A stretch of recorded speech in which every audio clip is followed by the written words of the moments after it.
April 25th, 1986, 5:23 in the afternoon. The Soviet nuclear reactor at Chernobyl explodes. A dangerously reactive cloud spreads for thousands of miles. It is the worst nuclear accident in history.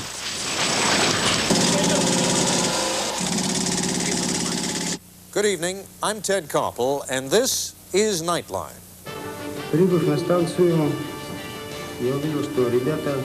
When I arrived at the nuclear station, I saw the demolished building where the reactor was encased. The glow over the reactor, the blazing fire, debris all over. It began with scare headlines and Soviet secrecy over the disaster. Tonight, we'll visit those countries which were in the path of the radioactive cloud, and we'll analyze the impact Chernobyl continues to have 1 year after the meltdown.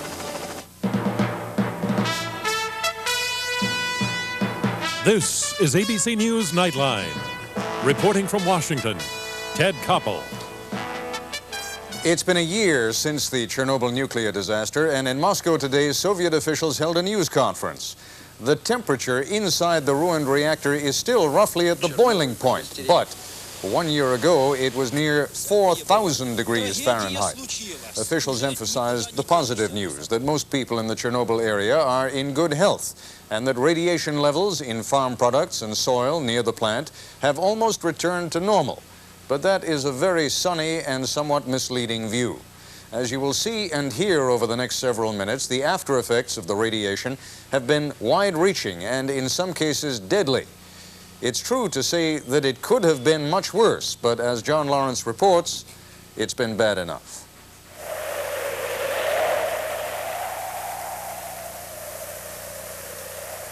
One year after the worst nuclear accident in the world, Chernobyl and the region around it are a 1,000 square mile ghost town.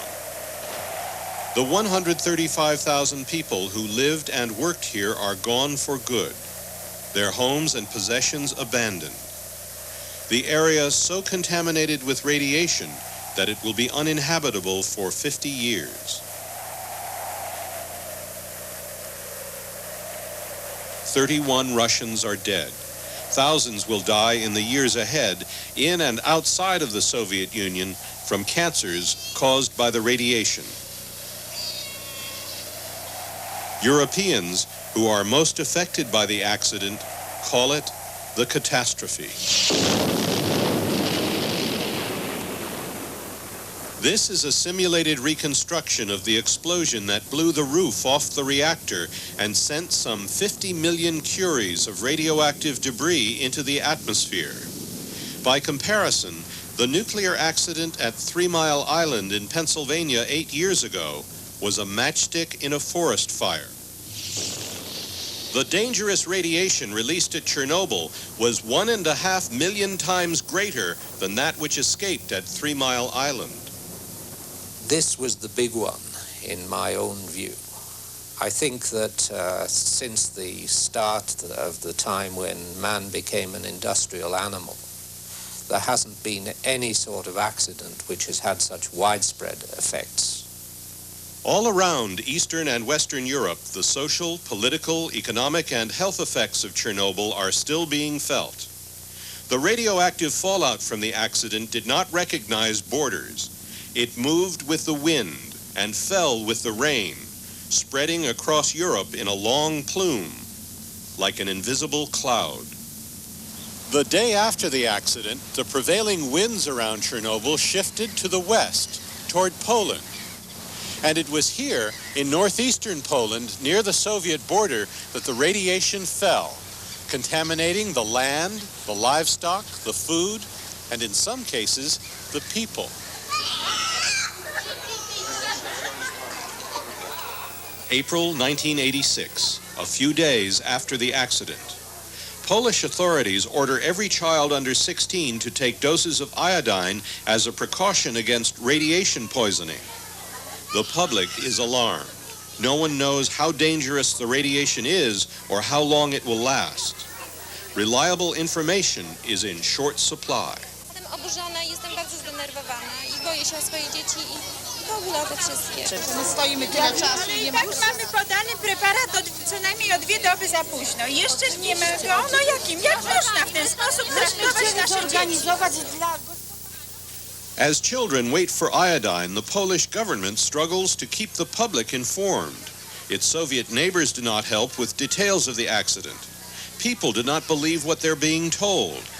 Then, in an effort to prevent panic, the government decides to keep the names of the areas most heavily contaminated by radiation secret. Ludzie mówili nam, mówcie całą prawdę. People were telling us, give us the whole truth. No, ale czy naprawdę mówienie niepotrzebnej prawdy? But the question is, does it make sense to give unnecessary facts, unnecessary truth? People would not be able to draw rational conclusions from that. The Polish government's policy of limiting information to the public continues to this day. It will not reveal the name of a particular town in northeast Poland, a so-called hotspot, where radiation doses were dangerously high. Doctors there have measured radioactive iodine levels in the thyroid glands of children so high they surprised the experts. There was quite a sober kind of reaction. No panic. We are studying now this region very carefully. These newborn babies in Warsaw are being studied closely for congenital defects. So far, according to government health officials, there is no evidence of any medical damage due to Chernobyl. But this children's doctor in northeast Poland believes there has been damage. Eva Pietkowicz-Rock gave birth to a healthy child in February. But she is also treating 5 or 6 cases of infants who were born suffering from hyperbilirubinemia, or jaundice. She and her colleagues at the local hospital believe the cluster of diseases could only have been caused by fallout from Chernobyl. Przy pomocy badań prowadzonych w naszym laboratorium. With the help of studies conducted in our laboratory and considering the negative effects of radiation, it's impossible not to make the link. Polish health officials have studied hospital records and deny knowledge of any outbreak of jaundice in newborn babies. They say it's impossible for such an illness to be caused by Chernobyl. The intake of radiation was at the level that shouldn't produce any dramatic effect. Epidemiologists and radiologists in the West say there is no known connection between radiation and jaundice, but the cases in northeast Poland should be studied further to see if there could be a newfound connection. All over the world, doctors and scientists are examining the medical effects of the fallout from Chernobyl. I guess you can say that Europe has become a giant laboratory because, in fact, very few things that have happened in the last 50 years have generated such a widespread effort to the common good. In the aftermath of the accident at Chernobyl, when hundreds of millions of people were exposed to higher levels of radiation, the scientific community is trying to find answers to some basic questions. How dangerous is radiation to human health? How much or how little does it take for radiation to kill you or give you cancer? How many people will get cancer and die as a result of Chernobyl? We're talking about something like a few thousand or a small number, more than 1,000, a few thousands at most, additional deaths against a background of 30 million spontaneous cancer deaths over the same more or less 50-year period. It's a low risk, it's a small risk. 30 people a year? 3,000 people over the next 100 years? That's mass murder. It's international terrorism. I don't know what else you call it. 1 year after the worst nuclear accident in the world, the cost in personal suffering, physical damage, and human life is still being counted. We will have much more from John Lawrence later in this program, but first we want to go back to the aftermath of what happened immediately after the explosion at Chernobyl. Saving human life after the Chernobyl disaster was the mission of Dr. Robert Gale and his team of medical specialists. They were flown to the Soviet Union at the request of Mikhail Gorbachev and saw firsthand the effects of the radiation leak. Dr. Gale will join us live in a moment. This is ABC News Nightline, brought to you by AT&T. For Dr. Robert Gale, the aftermath of Chernobyl is human life, and he has spent much of this past year traveling back and forth to the Soviet Union to treat the victims of that accident. Noted as a bone marrow specialist, Dr. Gale has been working closely with Russian scientists and doctors responsible for both the power plant cleanup and the treatment of victims. Let me pick up, Dr. Gale, on a phrase that someone used in John Lawrence's report. Europe as kind of a giant laboratory now, both East and West, and I suppose in particular the Soviet Union. From your visits, going back to the earliest visit, what is it that you have learned about the effects of radiation that you didn't know before?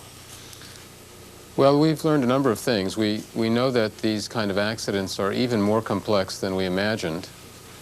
In a medical sense, we know that if we can bring in very sophisticated medical equipment, supplies, techniques of transfusion, that we can rescue a substantial number of lives, that people will recover from even a higher dose of radiation than we ever thought, provided we can give them very good medical care.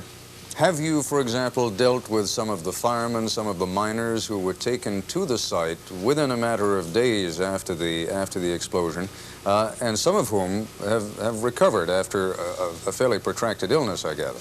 Well, I've seen, I believe, all of them in Moscow. We had at one time 300 people on our service in the hospital. I've seen the tragedies where these brave firemen have died, and I'm happy to see most of them now at home doing well.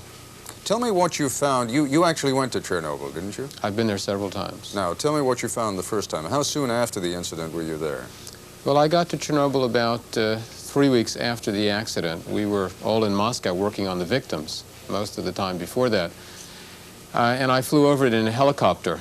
And I was very impressed by the disparity between the relatively small amount of destruction of the power station and the tremendous impact on man. The thousands of square kilometers deserted, the empty villages, sort of a hidden enemy, something we cannot readily see.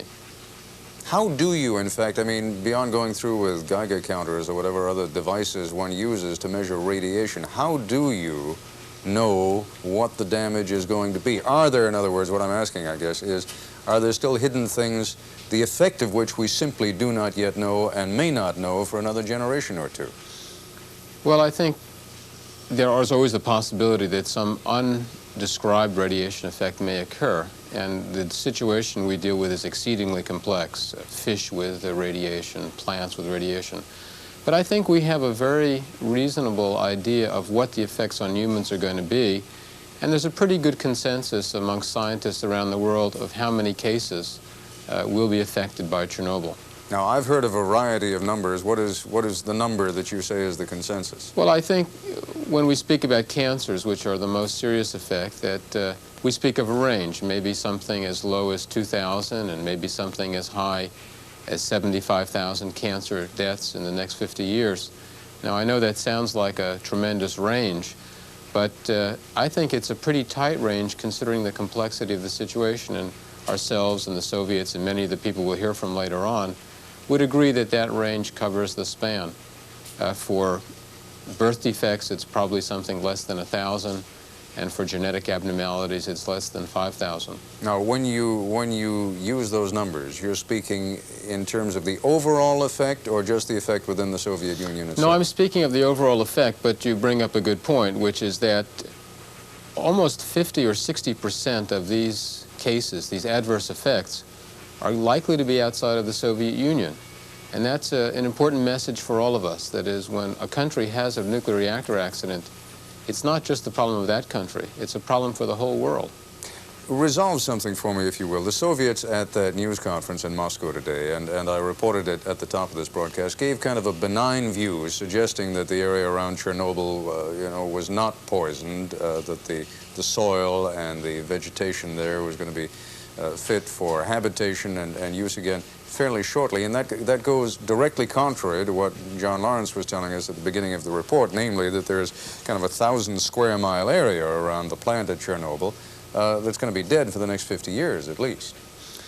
Well, you know, we're one step removed from the data right now. That is, we have to take the data that the Soviets provide us with. Now, most of us have been impressed that they've been very frank up to this point, given us good data. The data we could verify have been accurate.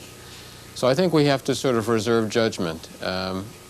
For the moment, I wouldn't comment as to whether they're correct or not, other than to say that they've been right up to this point. All right, Dr. Gale, we'll be coming back to you a little bit later in this broadcast. We still have a couple of reports from John Lawrence. Indeed, when we come back, correspondent John Lawrence will continue his report as Chernobyl's cloud of fallout and fear spreads to Europe.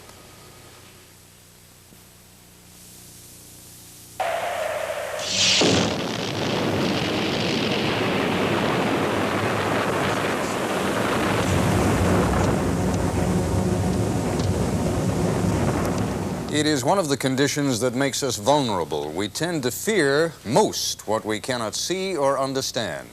As we will hear shortly, there has been enough measurable impact of the radioactive fallout, but how to measure the fear of cancers that may or may not develop, retardation that may or may not emerge for another generation or two, and how to know for sure whether these cancers, these abnormalities, would or would not have occurred anyway. John Lawrence resumes his report on Chernobyl.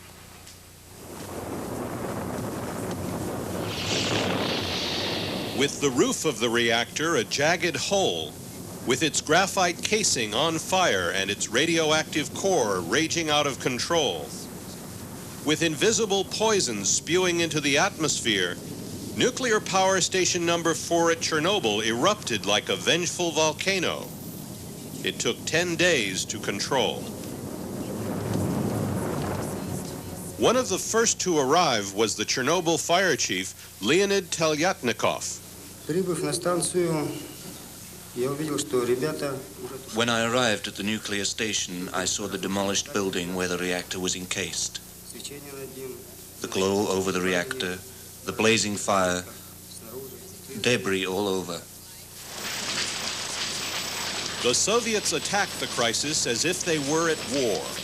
Thousands of soldiers, firefighters, doctors, nurses, and other workers were thrown into the battle. Helicopter pilots dropped 5,000 tons of lead and boron to extinguish the fire. Miners built a giant cement bed beneath the reactor and cooled the core with liquid nitrogen. It was a heroic effort, but those who refused to risk their lives for the greater good were punished severely. It is rumored that some may have been shot.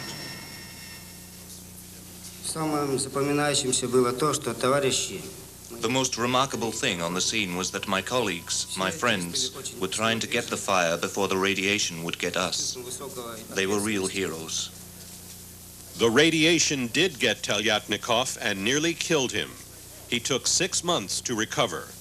Some 500 other Russians were hospitalized with radiation sickness. While the Soviet Union absorbed most of the fallout from the runaway reactor, the rest of Europe also suffered. A great cloud of radioactive particles was blown by the wind away from Chernobyl, toward Scandinavia to the northwest. It was here in eastern Sweden that the highest concentration of radiation fell outside the Soviet Union. And with the fallout came fear. I'm afraid for my children because I don't know what their world is going to be when they grow up. Ingrid Israelson was 6 weeks pregnant when radiation started falling on her village in the most heavily contaminated area. I was afraid that this baby wouldn't be normal, and I didn't dare to go out on the grass because there was a lot of radioactivity. The amount of radiation was 100 times greater than all the fallout from nuclear weapons tests in the atmosphere 30 years ago. I have a friend who made an abortion because of this. She was just pregnant and she didn't dare to carry the baby. She made an abortion.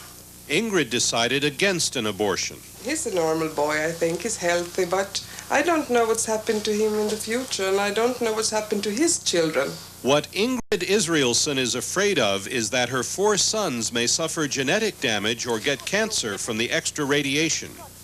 But Swedish medical authorities insist there is no danger. My opinion is that Chernobyl never has been a significant health hazard in Sweden.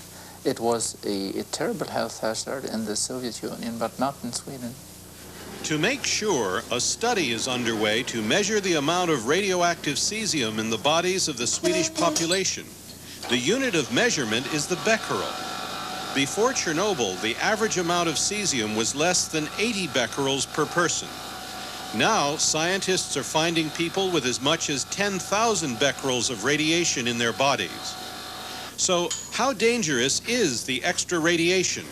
The experts disagree. We expect a small incidence of extra cancers. But after all, about 1 person in 4 in Europe dies of cancers. So the extra number is very, very small. I think the bureaucrats are still trying to protect the nuclear industry and not the public health. Arthur Tamplin is an American biophysicist working in Sweden who estimates that 3,000 Swedes will eventually die of cancer due to Chernobyl. We told him of a conclusion in the official Soviet report on Chernobyl which states, "The radiological effects on the population will be insignificant against the natural background of cancerous and genetic diseases." You would say it's totally insignificant, and you couldn't count them if you gave the Russians permission to come here over the next 100 years and kill 2 Swedes a month with shotguns or something. You couldn't count them. You couldn't see them in the statistics. But that's precisely what's happening with this fallout.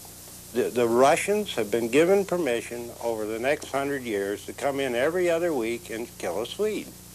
And if that's insignificant, then I don't know where these bureaucrats are coming from. The most immediate problem in Sweden is what to do about the radioactive reindeer. 900,000 reindeer roam in herds across northern Scandinavia, feeding on grasses and lichen. The lichen absorbed major doses of radioactive cesium, and as a result, so did the reindeer.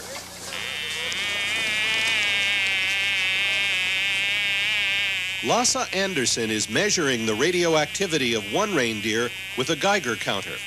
18,500 becquerels. That's very dangerous. You can't eat such a reindeer. Reindeer meat is the staple diet for many of the 50,000 indigenous Lapps, or Sami people, who share this Arctic region with the reindeer. It is a principal source of income as well. Without a market for reindeer meat, the 2,000-year-old Lapp culture is endangered. The Swedish government is giving financial compensation to the Lapps, but its scientists do not know how long the reindeer will be contaminated. Goran Jonsson blames the wind for his people's misfortune. You know, we are helpless. When the wind blows, you're helpless. Yes, if an accident happened wherever it happened in the world, it can come over us, and if it come over us, we are helpless. The Lapps of northern Scandinavia depend on reindeer as the natives of North America once depended on buffalo. It is one of the consequences of Chernobyl that many Lapps now see their future as American Indians see their past. In a moment, John Lawrence will continue his report as atomic fallout turns into economic and political turmoil. There has been fallout from the fallout, old lessons about radioactivity taught in new ways. Contamination is a nuclear tar baby, seemingly unshakable. Powdered milk in Bavaria, sheep in northwest England. They have all been touched and indelibly marked by Chernobyl. Here once again is John Lawrence. It is an irony of Chernobyl that the reactor exploded while the operators were testing the safety systems. It should never have happened. The operators ignored or disregarded safety regulations. They bypassed or disengaged fail-safe systems. 2 of them paid with their lives, their bodies entombed with the rubble. The design was also at fault. The steel casing and concrete roof of the reactor too weak to contain the explosion. Chernobyl was a catalogue of arrogance, incompetence, and error. In the days after the accident, the radioactive cloud drifted over Western Europe, falling with the rain on southern Germany, contaminating meat, vegetables, and dairy products. A year later, West Germany's biggest problem is trying to find a way to get rid of this. Thousands of tons of milk powder that is contaminated by radiation. They can't use it for feed, they can't sell it, they can't dump it or destroy it. The case of the contaminated milk powder is a political scandal in West Germany. Public fears of health hazards from Chernobyl make government ministers uneasy. Many people in our country feel anxious. And in respect to them, I have to be very cautious. The government was less cautious when it all started in the Bavarian countryside last year.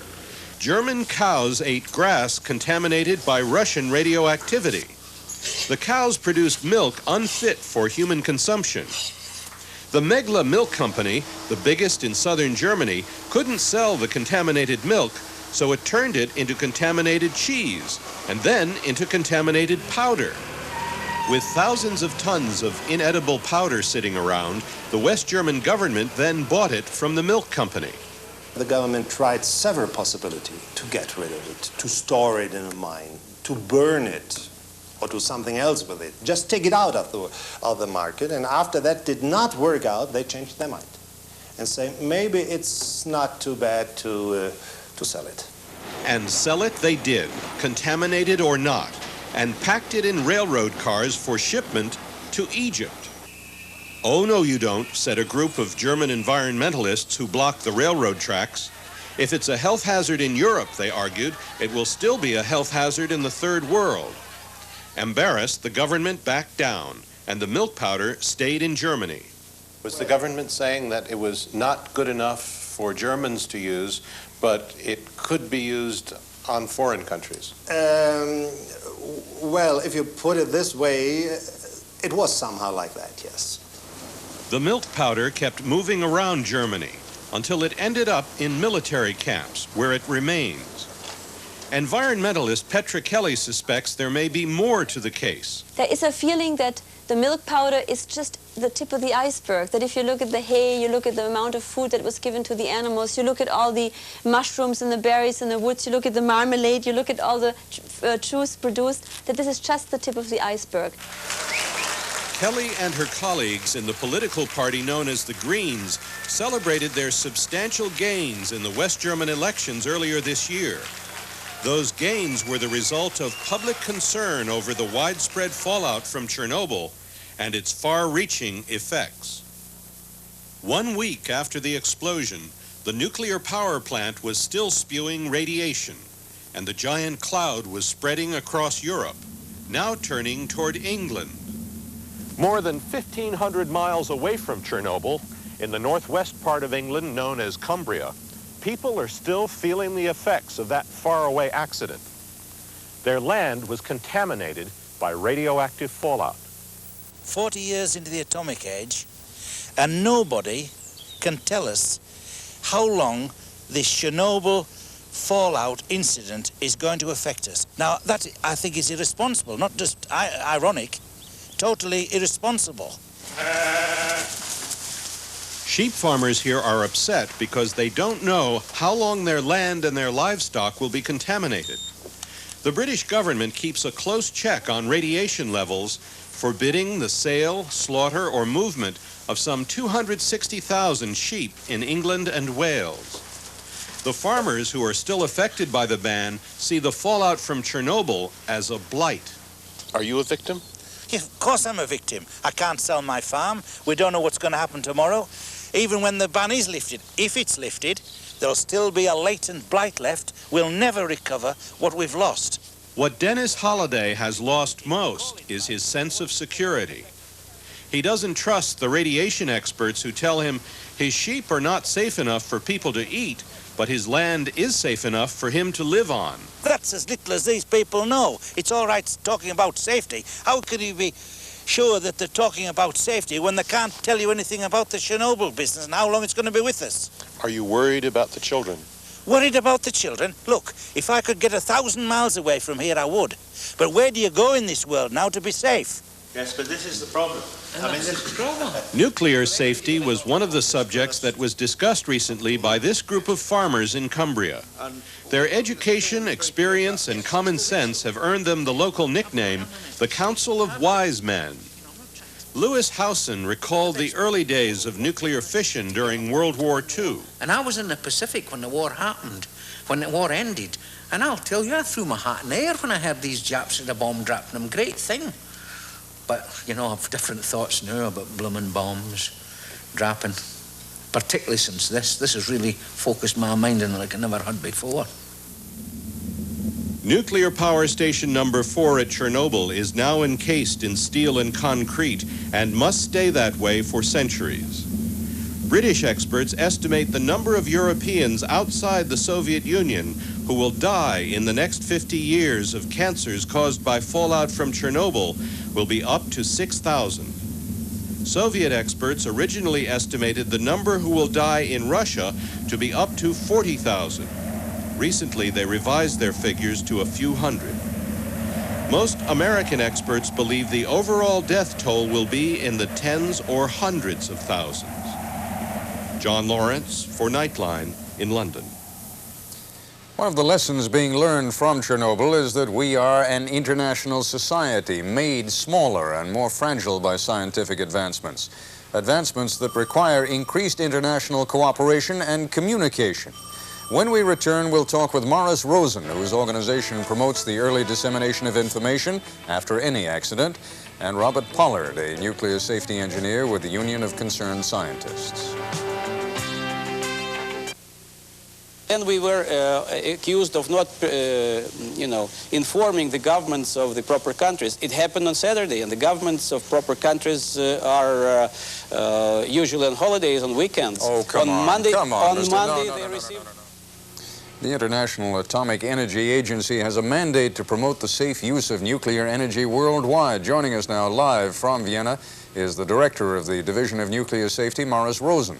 And in our Washington studio, nuclear safety engineer Robert Pollard, who spent 6.5 years with the Nuclear Regulatory Commission and is now with the Union of Concerned Scientists.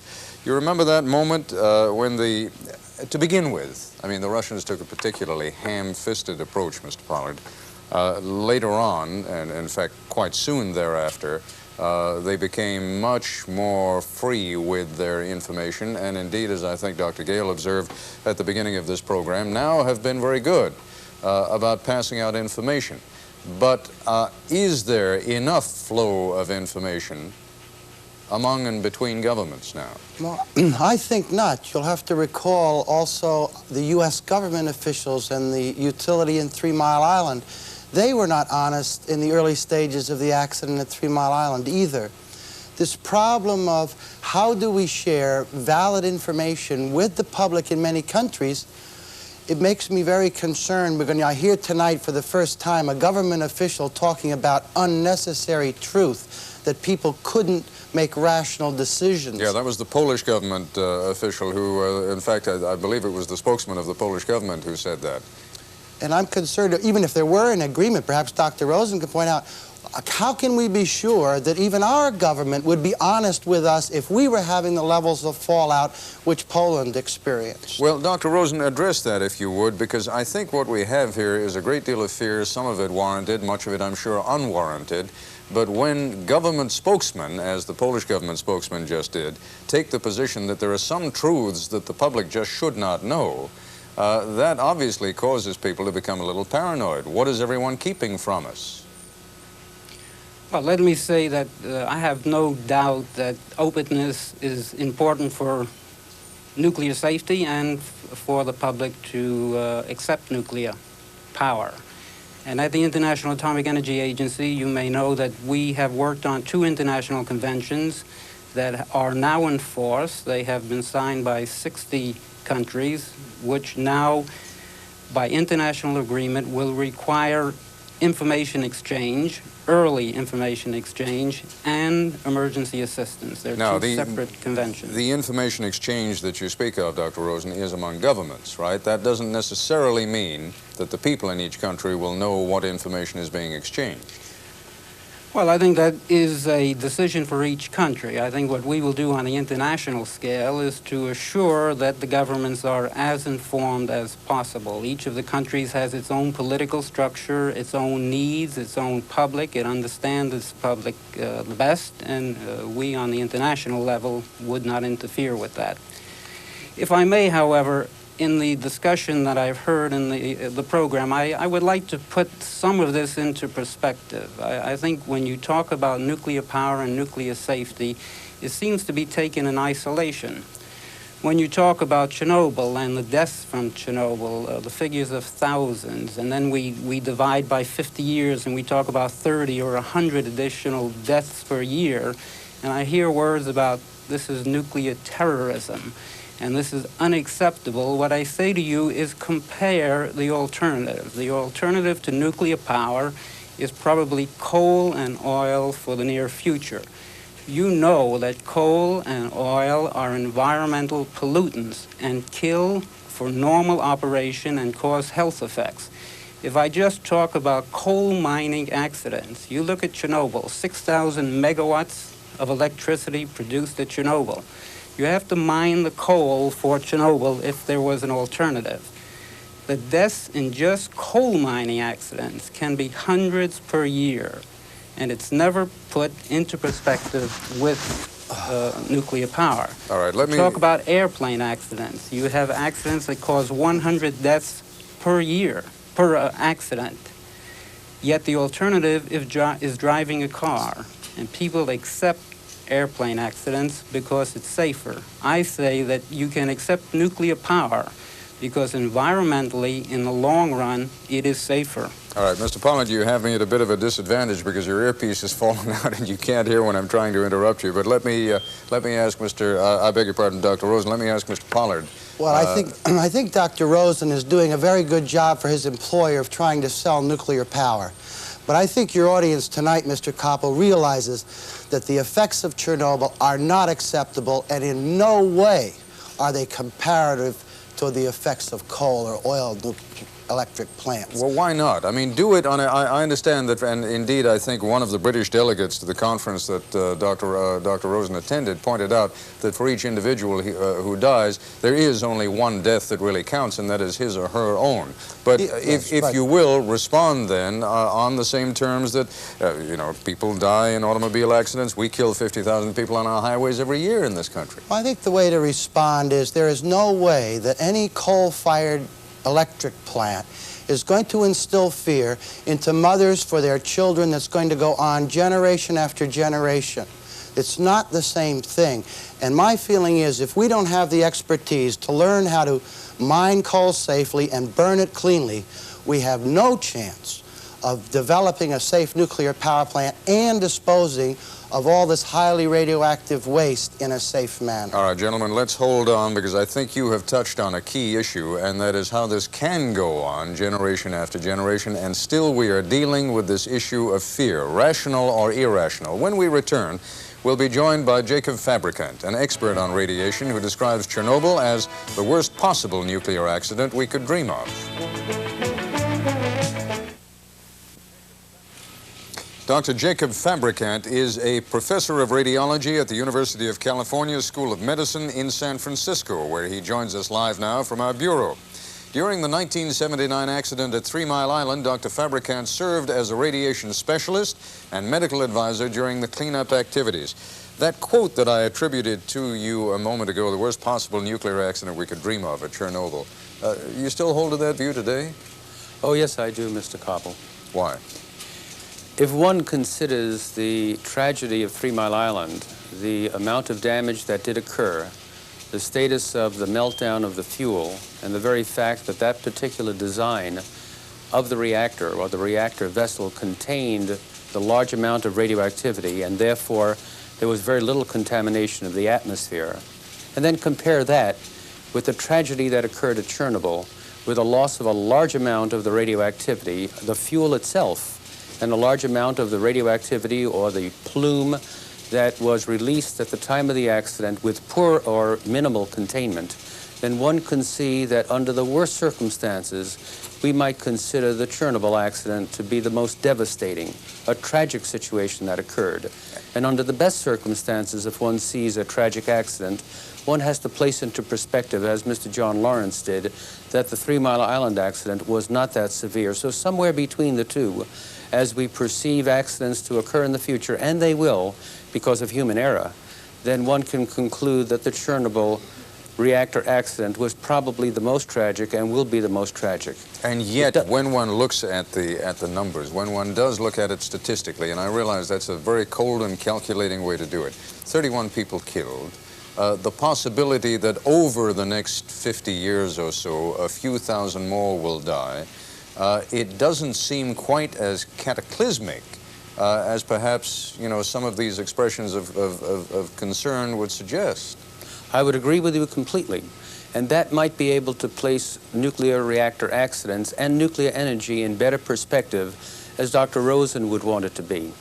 One has to perceive, for example, the comparison with Bhopal in India, and the immediate tragedy of the number of deaths and the long-term tragedy of the illnesses that will, in fact, affect some 250,000 people. We're not going to have that as the legacy of Chernobyl. Also, we have learned some tragic experiences from exactly what happened, the engineering design, the fact that the Soviet scientists carried out extensive studies at the time of the accident and let the entire reactor get out of hand tragically. Let me ask you, and I'd also like to pose the same question to Dr. Gale, but you're the expert on radiation. Let me pose it to you first. When we see the incident of the contaminated reindeer, the contaminated powdered milk in Germany, the contaminated sheep in northwest England, I must confess that I feel very much like that farmer in northwest England. I mean, if the sheep are contaminated, how do you convince me that I am not going to become contaminated if I live in that same area? I cannot convince you, Mr. Koppel.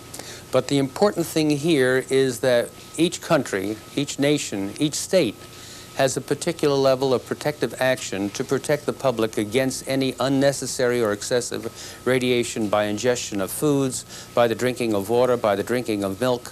And these are protective guides that embargo the foods. That's quite understandable. It is tragic that the reindeer among the Laplanders now is so contaminated that their entire economy and possibly their entire culture can indeed be tragically affected. But the Swedish government has established protective action guides, and these exceed the amount of cesium in the reindeer exceed those levels. All right, Dr. Gale, respond to Petra Kelly.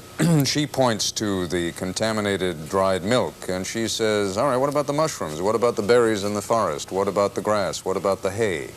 Why would one part of the food cycle be contaminated and not all the other parts? Well, I think she and many of the people hit on what is really the issue. That is, why are we still thinking about Chernobyl today? Why is it such in everyone's mind?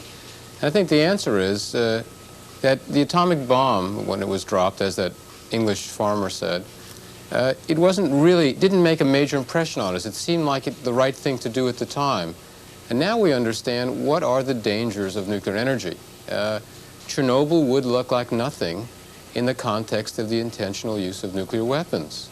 And this is beginning to sink in. What would be the consequences of more Chernobyls or so-called limited nuclear war?